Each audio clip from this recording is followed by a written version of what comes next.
Apocalipse, capítulo de número 5, eu quero ler o versículo de número 8, que diz assim: E havendo tomado o livro, os 4 animais e os 24 anciãos prostraram-se diante do Cordeiro, tendo todos eles harpas e salvas de ouro cheias de incenso, que são as orações dos santos. Apocalipse, capítulo de número 5, versículo de número 8. A palavra incenso aparece na Bíblia cerca de 142 vezes. A primeira vez que o termo incenso aparece na Bíblia é no livro do Êxodo, no capítulo 25, no versículo de número 6. E a última vez que a palavra incenso aparece na Bíblia é no livro de Apocalipse, capítulo 18, versículo de número 13. A palavra incenso, ela refere-se na Bíblia a uma resina perfumada que era utilizada para disfarçar odores nos ambientes, principalmente nas tendas e principalmente durante a caminhada do povo de Israel no deserto. Dentro das casas dos hebreus era muito comum haver a presença dessa resina com o fim de perfumar o ambiente, com o fim de disfarçar os odores que tomavam o ambiente. Hoje nós também fazemos isso. Nós pegamos alguns aerosóis para disfarçar o odor do ambiente, porque na cultura cristã nós olhamos para o incenso com um certo, com uma certa desconfiança ou com um certo preconceito, mas na cultura bíblica, principalmente do Antigo Testamento, o incenso era normal, e no meio dos judeus a prática e o uso do incenso ainda hoje é algo comum, normal. Porém, a Bíblia fala que, além do incenso ser usado para disfarçar os odores nos ambientes, nas tendas, nas casas, a Bíblia também diz que havia uma composição específica de incenso, que era o incenso do Senhor. Ou seja, quando você pega um perfume, ele tem os ingredientes. E o incenso, ele é um perfume também, ele tem vários ingredientes. Só que quando Deus estabeleceu o incenso para Deus, ou seja, era uma composição de incenso que Deus não queria que fosse consumida nas casas. Era uma composição que Deus determinou para Israel que fosse exclusiva para ofertar no tabernáculo e para ofertar no templo e para ofertar para o Senhor. Então Deus, ele obrigou os hebreus, ou impôs aos hebreus, que ofertasse também um incenso para o culto. E esta ideia de ofertar um incenso para Deus, um incenso como forma de clamor e de súplica para Deus, começa quando Israel está atravessando o deserto, e aí a Bíblia diz que quando eles chegam ali no Monte Sinai, Deus vai dar para Moisés e para Arão e para os levitas o projeto do tabernáculo, e aquele projeto do tabernáculo será utilizado também como protótipo e como base para o tabernáculo e o templo que se edificou em Siló, o templo de Salomão, o templo de Esdras e o templo de Herodes. Então, a prática da oferta do incenso ao Senhor começa quando Israel está no deserto, quando Israel está peregrinando junto ao Monte Sinai. Deus dá lá para Moisés vários itens e utensílios, vários apetrechos que iriam compor compor o tabernáculo. E dentre aqueles itens, um deles era um item chamado incensário. Era o altar do incenso. Ele era feito de bronze e colocava o incenso dentro dele e queimava aquele incenso e subia um cheiro, então, agradável ao Senhor. Esse incensário no tabernáculo ficava no lugar santo, junto com a mesa da proposição e junto também com o candelabro. E ele perfumava todo aquele ambiente do lugar santo, ele encharcava aquelas cortinas e o cheiro também entrava onde ficava a arca do Senhor, no lugar santíssimo, de modo que o ambiente do tabernáculo era um ambiente perfumado. E aí, quando Deus disse para Moisés: Moisés, eu quero que vocês façam um incenso para oferecer a mim, Deus deu uma composição específica desse incenso. Essa composição está em Êxodo, capítulo de número 30, versículo de número 34, Deus diz: olha, vocês usam incenso nas vossas tendas, vocês usam incenso nas vossas casas, mas vocês também vão ofertar incenso para mim. Ao invés, ou não apenas vocês vão ofertar carneiros, cordeiros, bois, ovelhas, não apenas vão ofertar um par de rolinha ou um par de passarinhos, vocês não apenas vão ofertar o pão, mas vão ofertar também o incenso, e o incenso será entregue lá no lugar santo, vai queimar, e aquele incenso vai tomar o lugar, e eu vou receber, por intermédio do incenso, as orações do meu povo. Quando o meu povo quiser se aproximar de mim, o povo não pode entrar no lugar santo, só o sacerdote pode. O povo não pode acessar o lugar santíssimo, só o sumo sacerdote, mas o incenso deles, que são as orações, vão entrar lá no lugar santo e no lugar santíssimo, e aí eu vou ouvir então e vou escutar as orações do meu povo. E Deus diz: bom, vocês vão fazer aqui o incenso para mim com uma determinada composição, e essa composição do incenso está descrita em Êxodo capítulo 30, versículo 34, que diz assim: disse mais o Senhor a Moisés: tomará especiarias aromáticas, a estoraque, ionícia e gálbano, estas especiarias aromáticas e o incenso puro em igual proporção. E o versículo 35 diz: e disto fará incenso, um perfume segundo a arte do perfumista, que seja temperado, que seja puro e que seja santo. E aqui então Deus está dando a composição, dando a fórmula, Deus está dando a receita, Deus está dizendo o que é que deveria compor o incenso que poderia ser entregue para Deus.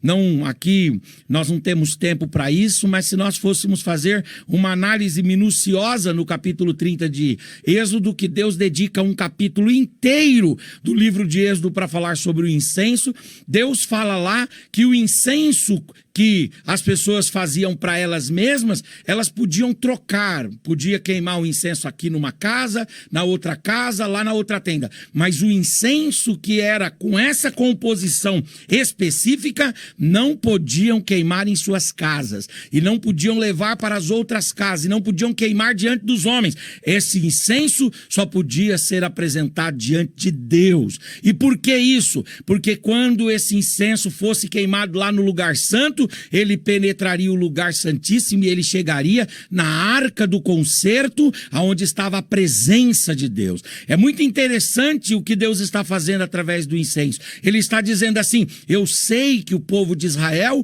não pode entrar no lugar santo, eu sei que o povo de Israel não pode entrar no lugar santíssimo, porque ali são lugares do sacerdote e do sumo sacerdote, mas as orações de vocês vão penetrar aquele lugar, as orações de vocês vão chegar na onde a minha glória se estabelece, na minha presença, e eu vou ouvir as orações do meu povo. povo. Quando nós fazemos a oração, quando nós fazemos clamores, quando nós entregamos as situações e as contingências da nossa vida nas mãos do Senhor, nós devemos nos lembrar que a nossa oração, ela rompe barreiras, ela rompe lugares, ela rompe a geografia, ela rompe as leis da física, ela rompe a lógica, e a oração atravessa o céu atmosférico, atravessa o céu cósmico e chega lá no terceiro céu e adentra. Os serafins estão louvando ao Senhor, mas a nossa oração passa pelos serafins e ela chega diante de Deus, que nos ouve, que nos escuta, que nos compreende e que dá ordem aos seus anjos ao nosso respeito para nos trazer respostas, para nos trazer soluções. Aleluia, que libera uma palavra para visitar a nossa causa. A oração, ela é representada pelo incenso, e o incenso, ele chegava mesmo aonde o povo não podia chegar. A nossa oração também chega aonde nós não podemos chegar. Talvez você olhe para um parente seu, como eu, que estou com meu paizinho doente lá, eu olho e digo assim: eu não posso fazer nada mais, os médicos não podem, os remédios também têm seus limites, a terapia tem o limite, mas a oração chega, e aonde a oração chega, a mão de Deus trabalha, o poder de Deus visita, a graça de Deus alcança, e aquilo que é irresolúvel torna-se, aleluia, uma solução para a glória do Senhor.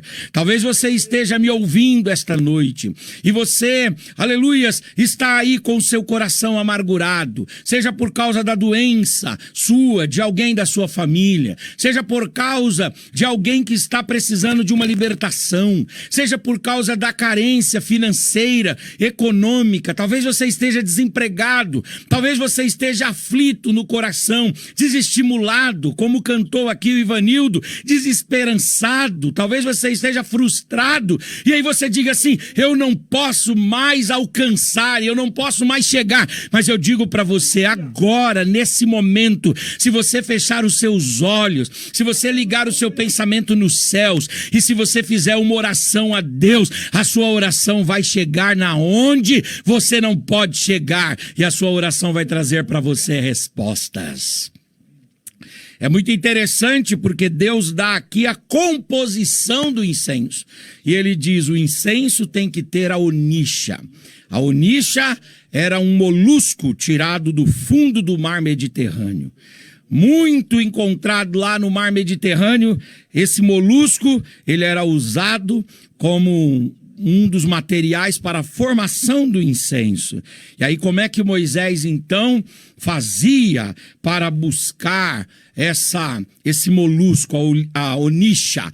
Ele tinha que contratar um bom mergulhador, e o mergulhador entrava lá no mar Mediterrâneo, e ele tinha que descer lá nas profundezas, e de lá das profundezas ele tirava esse molusco tinha que morrer, e quando esse molusco morria, ele liberava uma resina, e essa resina compunha-se de um perfume magnífico.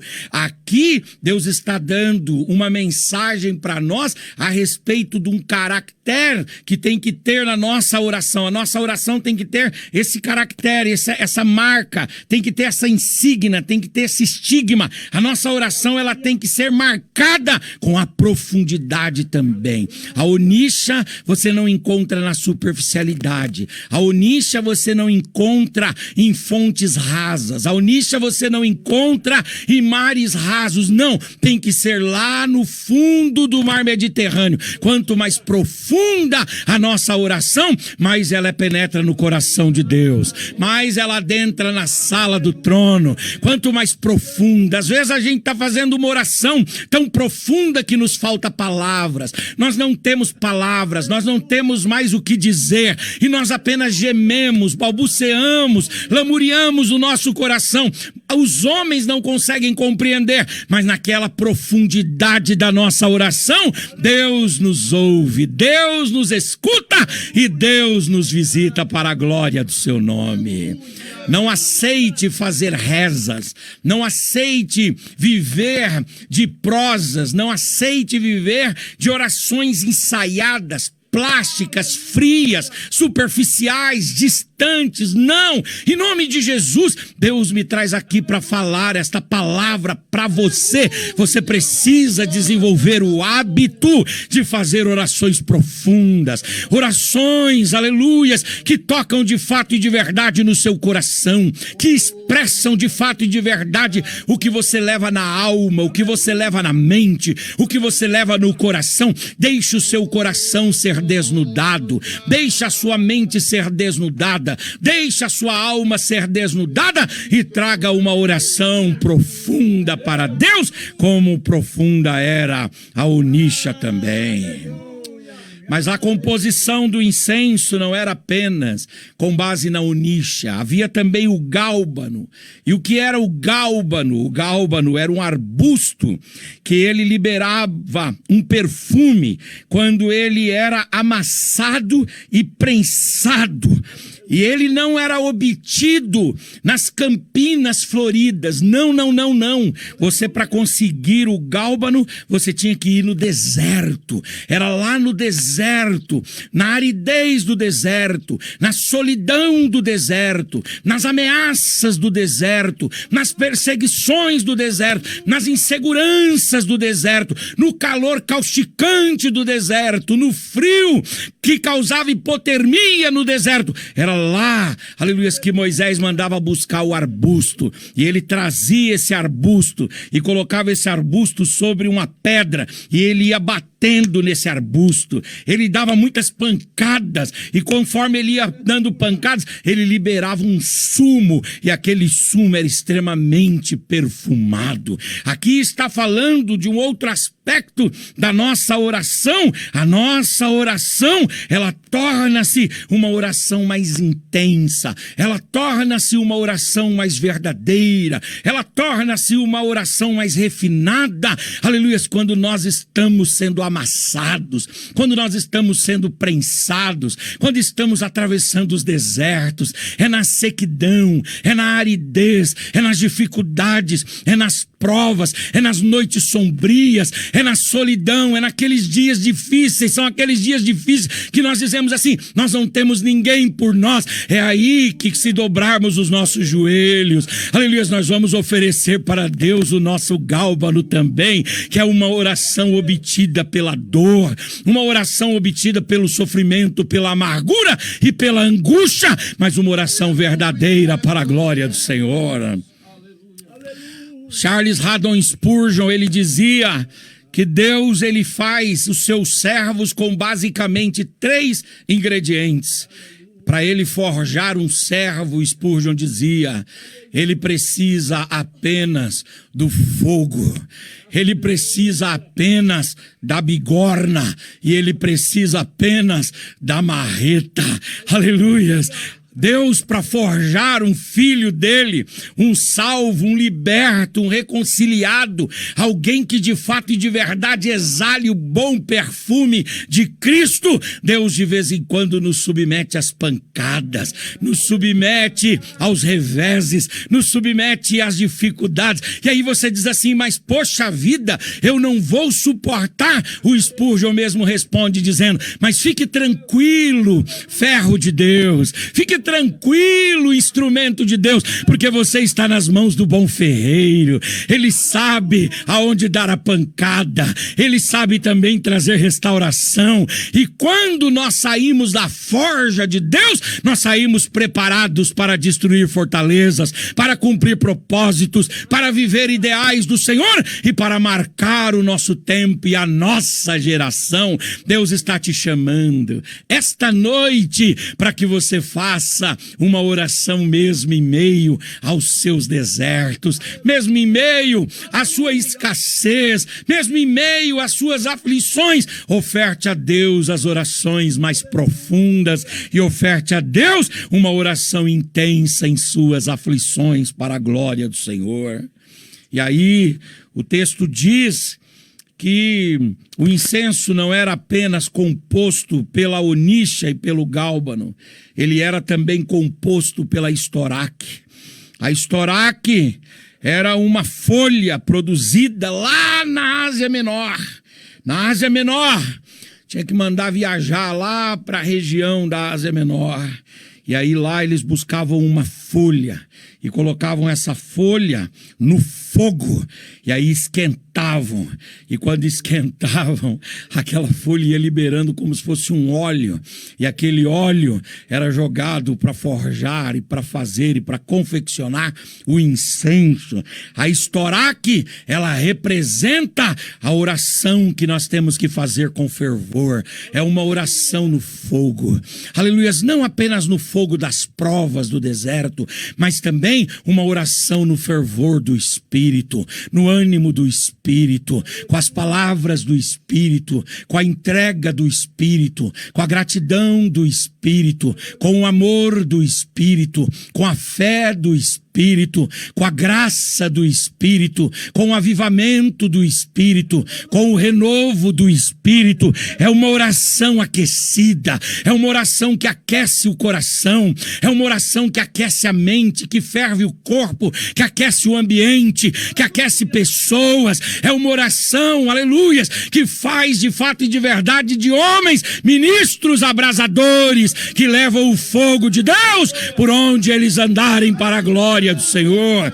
Quando o crente não ora, ele é frio, ele é gelado. Quando o crente não ora, ele é insensível, ele é oscilante, ele é de coração dobre. Mas quando o crente ora, ele é quente. As pessoas olham e dizem assim: o que é isso? É um tição de Deus, aleluias, que arde em chamas, aleluias, não a chama feita aqui no laboratório, que, aleluias, o extintor apaga, mas uma chama, aleluias, que as noites geladas não conseguem apagar, que os demônios com todas as suas hostes infernais da maldade não conseguem apagar. E aí, então esse crente brilha, aleluias, ele ilumina-se, e ele brilha, e ele ilumina o ambiente. Por quê? Porque sobre ele está a bênção de Deus. Aleluias, é uma oração feita no fervor do Espírito. Aleluias, Deus quer de nós que façamos orações profundas. Deus quer de nós que façamos orações mesmo nas aflições. E Deus quer de nós que façamos orações fervorosas. Aleluias, que você, aleluias, ore a Deus. Eu não sei o que é que você está passando. Eu não sei quais são as aflições que têm chego a você. Mas eu quero dizer para você, em nome de Jesus, ore. Ore porque a mão de Deus está estendida para você. Ore porque os ouvidos de Deus estão abertos para você. Ore, ore, aleluias, ore com profundidade, abra o seu coração. É por isso que o Senhor Jesus fala para nós fazermos orações coletivas, mas orações solitárias. Por quê? Porque na oração coletiva você fica escolhendo palavras. Na oração coletiva você é todo polido, você é todo convencional, você é politicamente correto, mas quando você está na sua solidão, é aí que você rasga a sua alma. Aleluia, o Senhor quer orações profundas, o Senhor quer orações sinceras, mesmo no fogo e na dificuldade da aflição, e o Senhor quer de nós uma oração quente, uma oração fervorosa no Espírito. Quanto tempo faz que você não ora fervorosamente? O Senhor está dizendo para você: ora aí dentro dessa casa, levanta com autoridade, mulher de Deus, levanta aí com autoridade, homem de Deus, aleluias, glória a Deus, com fervor, levanta aí, coloca as mãos sobre o seu filho, a sua filha, o seu esposo, a sua esposa, e ora com autoridade, aleluias, e você vai ver que a mão de Deus vai se instalar na sua casa, na sua família, lá no seu ambiente de trabalho, a mão de Deus estará sobre você. lá na Candaramahai, aleluias, Alabacandaramahai, Urabacandoremahai, aleluias. O John Wesley, aleluias, glória a Deus, ele se tornou um pregador e um reitor de uma universidade na Inglaterra. E ele trouxe a sua família, a família Wesley, para morar ali por muitos anos. O John Wesley morreu e um dia um dos professores da universidade reuniu os alunos e levou os alunos lá na casa, na sala, aliás, na casa, né, e no quarto onde John Wesley orava. E quando eles olharam do lado da cama do John Wesley, ali estavam duas marcas no chão, e aquelas marcas tinham afundado o chão. E aí o professor perguntou para o curador daquele ambiente, disse assim, e essas marcas aí, o que são? E aí o curador disse, essas marcas aí são as marcas das madrugadas que John Wesley, o grande pregador inglês, passava diante de Deus. Lamacandaramahai, a sua família dizia que quando ele estava orando, o quarto ficava iluminado e as orações dele deixaram marcas profundas. O nosso pastor presidente, o pastor José Wellington Bezerra da Costa, aleluias, glória a Deus, passou mais de 30 dias internado por ocasião da Covid, que Deus deu vitória para ele e ele superou.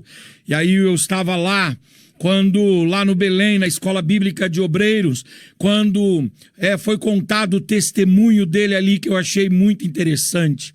Diz que você chegava no corredor para visitar o pastor ou para pegar o boletim médico, e aí quando falavam lá o nome do pastor Zé Wellington, as enfermeiras diziam assim, é o homem de joelhos calejados. Aleluia, eu achei isso muito interessante.